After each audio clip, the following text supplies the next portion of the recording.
Berhenti. Letakkan apapun yang sedang kamu lakukan sekarang.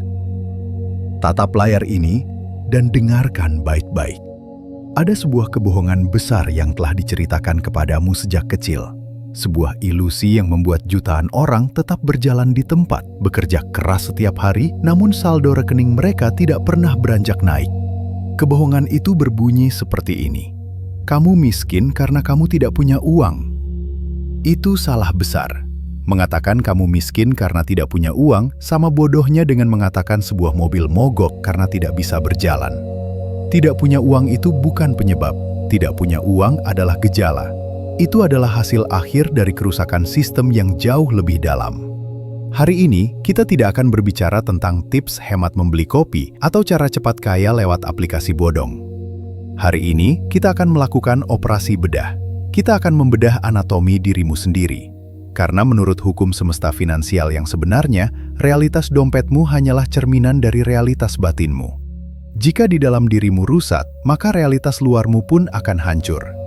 Ada sebuah filosofi kuno yang baru-baru ini kembali viral yang membongkar bahwa alasan kamu tidak bisa kaya di permukaannya memang terlihat seperti kekurangan uang.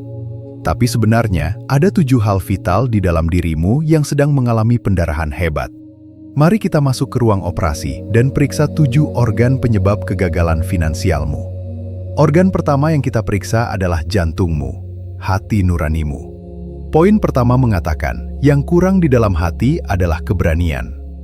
Dalam semesta finansial, jantung berfungsi untuk memompa keberanian mengambil risiko. Banyak orang cerdas di luar sana. Mereka punya IPK tinggi, lulusan universitas terbaik. Tapi secara finansial, mereka mediocre. Mereka hidup dari gaji ke gaji, dihantui ketakutan akan tanggal tua. Kenapa? Karena jantung mereka lemah. Mereka tahu pekerjaan mereka saat ini tidak membawa mereka kemana-mana, tapi mereka terlalu takut untuk resign. Mereka punya ide bisnis di kepala mereka, tapi mereka terlalu takut untuk memulainya karena takut rugi. Mereka melihat peluang investasi, tapi mereka mundur teratur karena takut kehilangan uang tabungan yang sudah susah payah dikumpulkan. Dengar, semesta finansial tidak menghargai kepintaran akademik sebanyak ia menghargai keberanian. Hukum alam semesta itu jelas, high risk, high return. Risiko tinggi, imbal hasil tinggi. Jika kamu memilih jalan yang aman terus-menerus, jika kamu hanya mau mengambil keputusan yang 100% pasti berhasil, maka kamu sedang memilih jalan menuju kemiskinan yang lambat tapi pasti. Inflasi tidak peduli dengan rasa takutmu. Harga rumah tidak menunggu kamu menjadi berani. Jika jantungmu berdetak hanya untuk mencari rasa aman, kamu tidak akan pernah kaya. Kamu harus melatih jantungmu untuk berani menghadapi ketidakpastian. Keberanian bukanlah ketiadaan rasa takut, melainkan tindakan yang diambil meskipun kamu merasa takut. Tanpa organ ini berfungsi dengan baik, pintu gerbang kekayaan tidak akan pernah terbuka. Kita turun ke fondasi. Poin kedua. Yang kurang pada dasarnya adalah ambisi. Disinilah banyak dari generasi kita terjebak. Kita sering menyalahartikan ambisi dengan keserakahan. Keserakahan adalah menginginkan apa yang bukan hakmu dengan cara merugikan orang lain. Ambisi di sisi lain adalah bahan bakar roket untuk mengubah nasib. Masalah terbesar kelas menengah saat ini adalah penyakit cukup yang palsu. Baru punya gaji UMR sedikit di atas rata-rata, sudah merasa cukup. Baru bisa mencicil motor baru, sudah merasa sukses. Baru bisa makan di restoran mahal seminggu sekali, sudah merasa hidup enak. Ambisi mereka mati terlalu dini. Mereka berhenti mendaki padahal baru sampai di kaki gunung. Dalam semesta finansial, ambisi berfungsi sebagai gravitasi pribadimu. Semakin besar ambisimu, semakin besar daya tarikmu terhadap peluang, terhadap koneksi baru, dan terhadap uang. Jika dasarmu lemah, jika kamu tidak punya keinginan kuat untuk hidup di atas rata-rata, maka alam semesta akan memberikanmu kehidupan yang rata-rata saja. Kamu tidak akan pernah tergerak untuk mencari penghasilan tambahan. Kamu tidak akan pernah tergerak untuk belajar keahlian baru di malam hari setelah pulang kerja. Kamu akan nerimo, tapi di tempat yang salah. Tanyakan pada dirimu sekarang, apakah kamu benar-benar puas dengan hidupmu saat ini, atau kamu hanya sedang berpura-pura puas karena kamu malas berjuang lebih keras? Organ ketiga, ini sangat krusial. Untuk berubah, yang kurang adalah tindakan. Ini adalah jembatan antara dunia impian dan dunia nyata. Kita hidup di era informasi. Kita semua tahu apa yang harus dilakukan. Kita tahu kita harus menabung. Kita tahu kita harus berinvestasi. Kita tahu kita harus memulai bisnis sampingan. Tapi pengetahuan tanpa tindakan adalah kesia-siaan yang paling tragis. Berapa banyak ide brilian yang mati di kepala seseorang? Berapa banyak rencana bisnis yang hanya berakhir di catatan handphone dan tidak pernah dieksekusi? Dalam semesta finansial, 1 gram tindakan nyata jauh lebih berharga daripada 1 ton teori. Orang-orang yang berhasil secara finansial adalah mereka yang memiliki bias terhadap aksi. Mereka tidak menunggu kondisi sempurna. Mereka bertindak sekarang dengan apa yang mereka punya, di mana mereka berada. Sedangkan kamu mungkin masih terjebak dalam analisis paralisis. Kamu terlalu banyak berpikir, menimbang-nimbang risiko, sampai akhirnya momentum itu hilang. Kamu sibuk memikirkan warna logo untuk bisnismu, padahal produknya saja belum ada yang kamu jual. Jika organ tindakan ini lumpuh, maka semua potensi kekayaanmu hanya akan menjadi angan-angan. Mari kita lihat organ keempat yang berkaitan dengan karirmu. Dalam karir, yang kurang adalah ketekunan. Ini adalah penyakit kronis generasi instan. Kita menginginkan hasil Amazon Prime, pesan sekarang, besok sampai. Kita ingin menjadi manajer dalam setahun. Kita ingin portofolio saham kita naik 100% dalam sebulan. Dan ketika realita menghantam, ketika prosesnya ternyata sulit dan lama, kita menyerah.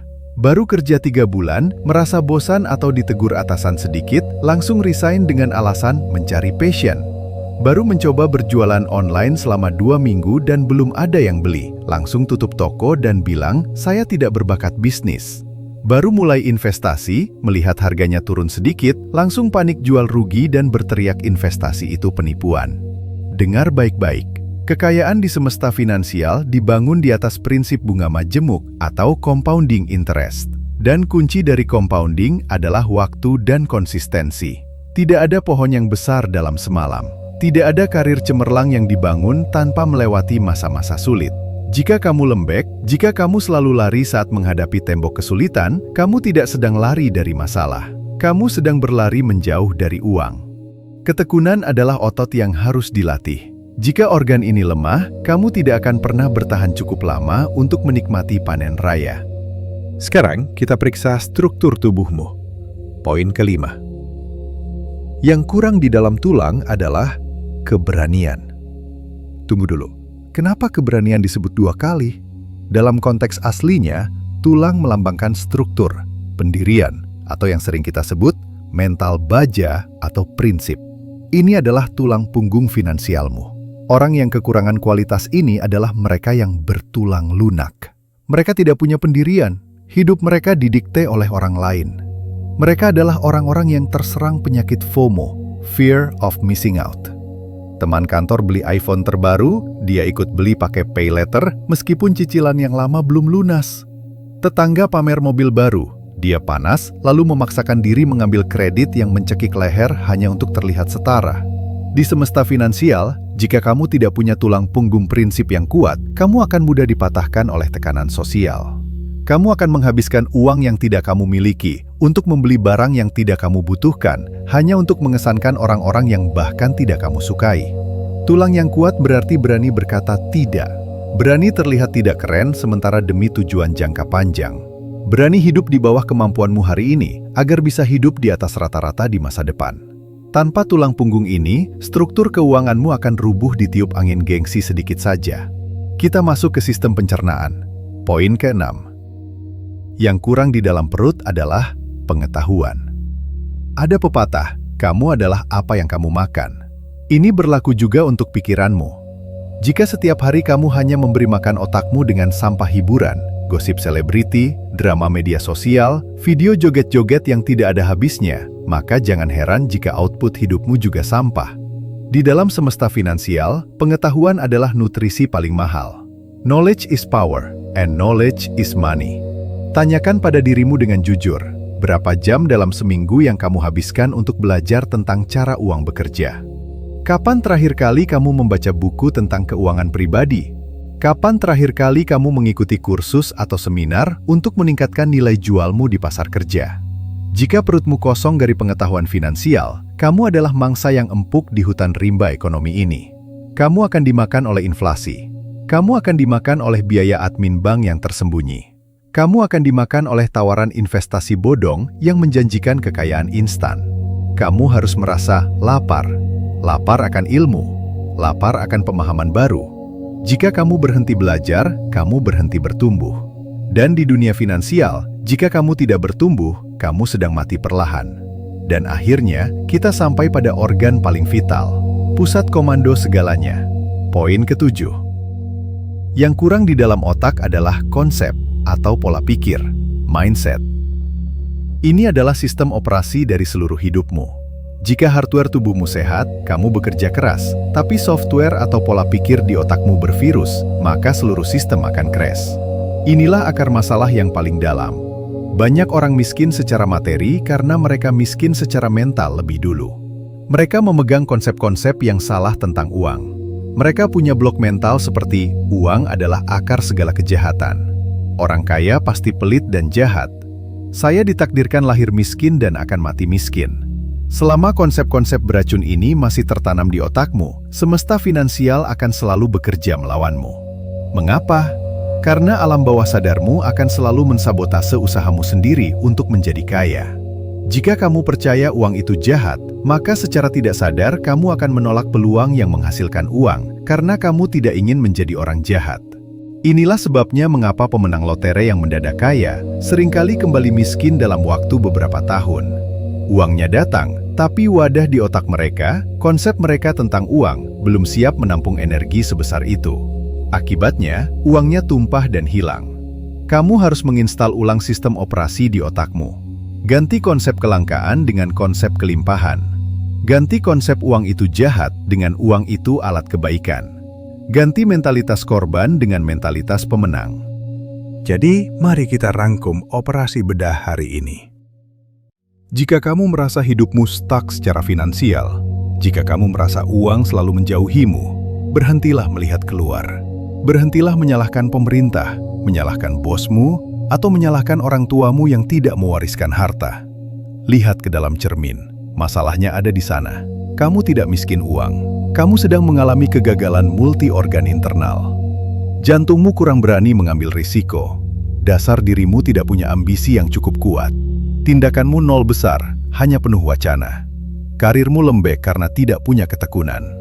Tulangmu rapuh karena tidak punya prinsip dan dimakan gengsi.